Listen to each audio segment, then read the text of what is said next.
Abel మాష్ చూసి ఆశ్చర్యపోతాడు. Abyss evil అయిని ఎదుర్కొనే ఏకైక విద్యార్థి రేన్ అని భావించాడు. కాని మాష్ చాలా సామర్థ్యం ఉన్నాడని చెప్తాడు. అందరూ సమానులు కాదని, బలవంతుల దయను ఆసరా చేసుకునే ఇన్ఫీరియర్ జీన్స్ తనకు అవసరం లేదని చెప్తాడు. మాష్ ఇది మ్యాజిక్ లేని వారి గురించి కూడా అని గ్రహించి ఏబెల్ ధృవీకరిస్తాడు.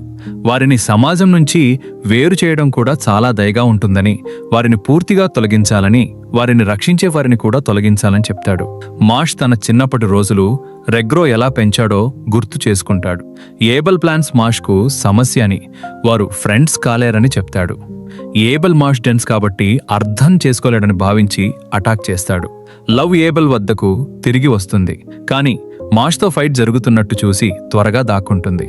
అది మాష్ ఒక డాల్ను పగులగొట్టగా లోపలి నుంచి యాసిడ్ చల్లబోతుంది. మాష్ డాల్ తలను పట్టుకొని బౌలింగ్ బాల్ లాగా విసిరి అన్ని యాసిడ్ డాల్స్ను స్ట్రైక్ చేస్తాడు. ఏబెల్ ఇన్ఫీరియర్ జీన్స్ గురించి మాట్లాడినందుకు తాను ఏబెల్ను ఓడిస్తే ఏబెల్ ఇన్ఫీరియర్ జీన్స్ అవుతాడా అని అడుగుతాడు. లెమన్ ఎక్కడ ఉందని అడుగుతాడు. ఏబెల్ ఆమె ఎవరో తెలియదని, తాను ఇతరుల నుంచి మ్యాజికల్ పవర్ మాత్రమే తీసుకుంటున్నానని చెప్తాడు. ఏబెల్ 3 క్లౌన్ డాల్స్ పంపుతాడు. ఒక్కటి కూడా హ్యాండిల్ చేయలేవని భావిస్తాడు. కాని మాష్ ఒకే పంచ్తో 3ంటిని పగులగొడతాడు. ఏబెల్ బలవంతులు బలహీనుల నుంచి తీసుకోవచ్చని నమ్మితే తాను ఏబెల్ను ఓడిస్తే లెమన్ ఎక్కడ ఉందో చెప్పాలని చెప్తాడు. ఏబెల్ మాష్పై ప్యూపెట్ మ్యాజిక్ వాడి అత్తని చేతులను కంట్రోల్ చేసి తనను తాను కొట్టించాడు. ఆపై స్ట్రాంగుల్ చేయించి ఒకవైపు అని ఆపేస్తాడు. ఇది చాలా ఒకవైపు క్లాస్ లేదని, ఆపై ఫిన్ను తీసుకొని వచ్చి ప్యూపెట్గా మార్చి ఎంటర్టైన్మెంట్గా ఉంటుందని చెప్తాడు. డాట్ గాయాలు ఎక్కువ కాబట్టి ఉపయోగించలేమని, మాష్ అటాక్ చేయకూడదని చేస్తే ఫిన్ను పగులగొడతానని, కాని తాను కావాలంటే ఫిన్ను పగులగొట్టవచ్చని చెప్తాడు. మాష్ స్టిల్గా నిలబడి ఫిన్ ప్యూపెట్ అటాక్ చేసి కొట్టినా నిలబడతాడు. ఫిన్ ఉపయోగించిన ఆక్స్ పగులుతుంది. కాని మాష్ ఇంకా నిలబడతాడు. మాష్ గోల్డ్ కాయిన్ తీసి ఏబెల్కు ఇవ్వాలంటే ఇస్తానని చెప్తాడు. ఆపై కాయిన్ విసిరి ఫిన్ తీగలు కట్ చేసి తిరిగి తన వద్దకు వస్తుంది. ఫిన్ సాధారణంగా మారతాడు. కాయిన్ తిరిగి వచ్చేసరికి మాష్ క్షమాపణ చెప్పి కాయిన్ తనను ఇష్టపడుతోందని చెప్తాడు. ఏబెల్ కోపం వచ్చి సీరియస్ అయి మాష్పై ప్యూపెట్ మ్యాజిక్ వాడతాడు. మాష్ కంట్రోల్ను రెసిస్ట్ చేసి కదలడానికి ప్రయత్నిస్తాడు. ఏబెల్ మనుషులు ఇలా చేయలేరని నమ్మడు. కాని మాష్ కదిలి స్టెప్స్ వేయడంతో ఏబెల్ వేళ్లు పగులుతాయి. తీగలు అతని వేళ్లకు అతుక్కొని ఉన్నాయి. మాష్ ఏబెల్ వైపు రష్ చేసి మోకాలితో ముఖంపై కిక్ వేస్తాడు. ఆశ్చర్యపోయిన ఏబెల్ హస్ప్స్ మారియోనెస్ వాడి మాష్ను డాల్గా మార్చి తన స్పెల్ వాడేలా చేసినందుకు అభినందిస్తాడు. మాష్ పాకెట్లో గోల్డ్ కాయిన్ తీయడానికి చూస్తాడు. కానీ అది క్రీమ్ పఫ్ అని తెలుస్తుంది. మాష్ పంచ్ చేసి తన క్రీమ్ పఫ్ తీసుకుంటాడు. ఏబెల్ మాష్ తన స్పెల్ బ్రేక్ చేసి ప్యూపెట్ ఫామ్లో కూడా కదలగలిగాడని ఆశ్చర్యపోతాడు. అతని మ్యాజిక్ బ్రెయిన్ నుంచి ఎలక్ట్రికల్ సిగ్నల్స్ బ్లాక్ చేసి వాలంటరీ మూవ్మెంట్స్ ఆపేస్తుంది. ఏబెల్ ఇది స్పైనల్ రిఫ్లెక్స్ అని గ్రహిస్తాడు. వేడి అనిపించినప్పుడు వెనక్కి తప్పుకోవడం లేదా మోకాలి ట్యాప్ చేస్తే కాలు కదలడం లాగా. మాష్ క్రీమ్ పఫ్ను రక్షించుకోవడానికి ఇన్స్టింక్టివ్గా కదులుతున్నాడని అర్థమవుతుంది. ఏబెల్ తన బలమైన మ్యాజిక్తో మాష్ను క్రష్ చేయాలని మారియోనెస్ సెకండ్ హార్మ్ ప్యూపెట్ యాక్టివేట్ చేసి పెద్ద డాల్ సృష్టిస్తాడు. 100 మీటర్ల వ్యాప్తిలో ఉన్న అన్ని ప్యూపెట్స్గా మారతాయని, అదృశ్య తీగలు తాకిన వెంటనే మార్పు మొదలవుతుందని చెప్తాడు. మాష్ బలహీనుడని భావించిన తనను ఫుల్ పవర్ వాడేలా చేసినందుకు రెస్పెక్ట్ ఇస్తానని చెప్తాడు. కానీ క్షణంలో హార్మ్ ప్యూపెట్ మాష్ చేతిలో పగులుతుంది. ఏబెల్ ఆశ్చర్యపోయి ఎలా ఆపావని అడుగుతాడు. మాష్ తీగలు చీల్చేశానని చెప్తాడు. లవ్ అంతా చూస్తుంది.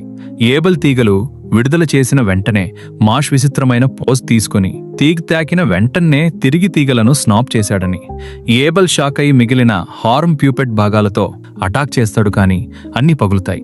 మాష్ త్వరగా ఏబెల్ వెనుకకు వెళ్లి ఎరెక్టర్స్ పైనే మ్యాజిక్ హెల్ఫాల్ వాడి ఏబెల్ను పట్టుకొని ఎగురుతూ ఫ్లిప్ చేసి తల క్రిందుగా నేలకు కొట్టేస్తాడు. ఓడిపోతున్నప్పుడు ఏబెల్ తాను బలహీనుడిని అవుతానని ఎప్పుడూ ఆశించలేదని, తన తల్లి చాలా దయగా ఉండేదని, కామనర్స్ను సమానంగా చూసేదని గుర్తు చేసుకుంటాడు. ఒకరోజు ఆమెను పొడిచారు. పేదలకు ఆహారం పంచుతుండగా ఒక వ్యక్తి అన్ని తనకే కావాలని ఆమెను పొడిచి సులభంగా జీవితం గడపడం వల్ల వచ్చిన ఫలితమని చెప్పాడు. తన దయగల సాధారణ తల్లిపోయింది. ఏబెల్ తల్లి తప్పుపు చేసిందని, సొసైటీ బాటంలో ఉన్నవారు అక్కడే ఉండాలని భావించాడు. ఆపై ప్రపంచాన్ని ఇష్టపడని వారిని సేకరించి తన ప్లాన్ మొదలుపెట్టాడు. మాష్ బాధ వ్యక్తులు సామాజిక స్థాయి ఏమైనా బాధే అని చెప్తాడు.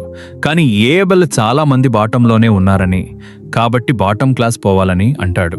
మాష్ దాన్ని సమస్యగా చూసి ఏబెల్ ఓడిపోయాడు కాబట్టి లెమన్ ఎక్కడ ఉందని అడుగుతాడు. ఏబెల్ తాను ఓడిపోయానని అంగీకరించి ప్యూపెట్స్గా మార్చిన విద్యార్థులని విడుదల చేస్తానని చెప్తాడు. మాష్ ఏబెల్ అంత బాధ కాదని, తల్లి కోసం అన్నీ చేశాడని రిలీవ్ అవుతాడు. ఏబెల్ మారియోనెస్ లిబరేషన్ వాడి లెమన్ను బయట పెడతాడు. ఫిన్ మేల్కొని మాష్ లెమన్తో చేరి ముగ్గురు సేఫ్ అని సంతోషపడతారు. లెమన్ తప్పు తనదే అని క్షమాపణ చెప్పి కాపాడినందుకు థ్యాంక్స్ చెప్తుంది. డాట్ క్రాల్ చేస్తూ వచ్చి తాను కూడా హార్డ్ వర్క్ చేశానని చెప్తాడు. ఆపై లాన్స్ ఎక్కడని ఆలోచిస్తారు. రెయిన్ లాన్స్ను ఆపి ఈ స్కూల్ను నమ్మడం లేదని చెప్తాడు. లాన్స్ అంటే ఏమిటని అడుగుతాడు. కానీ రెయిన్ అటాక్ చేస్తాడు. కానీ అతని అటాక్ కౌంటర్ అవుతుంది. అరాచనాబస్ వచ్చి కౌంటర్ మార్క్స్ అని చెప్తుంది. లాన్స్ ఎలా తెలిసిందని అడుగుతాడు. రెయిన్ అందరినీ గిల్టీగా ఊహించి నిరూపించుకోవడం ఫాస్ట్ అని చెప్తాడు. ఆ వ్యక్తి తన ట్రాన్స్ఫార్మేషన్ మ్యాజిక్ తీసేసి మొదట ఫూల్ చేశానని సంతోషపడతాడు. ఈ స్కూల్కు చెందిన స్టూడెంట్ ఫేస్ ఉపయోగించానని చెప్తాడు. రెయిన్ అతను ఇన్నోసెంట్ జీరో మెంబర్ అని తెలుసుకొని ఇక్కడ ఏం చేస్తున్నామని అడుగుతాడు. వారికి చాలా ముఖ్యమైన ఏదో వెతుకుతున్నామని, ఆ ఏదో ఈ స్కూల్లోనే ఉందని చెప్తాడు. ఏబెల్ను వెతికించాము కానీ ఏమీ దొరకలేదని, ఇక సమయం లేదని ఏబెల్ను చంపేయాలకి చెప్తాడు. రెయిన్ అటాక్ చేయబోతుండగా పెద్ద కత్తి అడ్డుపడుతుంది. మరో వ్యక్తి జాన్ పియర్ అని పరిచయం చేసుకుని సీరియల్ కిల్లర్, కానిబాలిస్ట్ అని రెయిన్ ఎదురుతీరు అని చెప్తాడు. రెయిన్ మాష్ మరియు ఇతరులు ఇన్నోసెంట్ జీరో వ్యక్తిని డివైన్ విజనరీ లెవెల్ ఎదుర్కోలేరని ఆందోళన పడతాడు.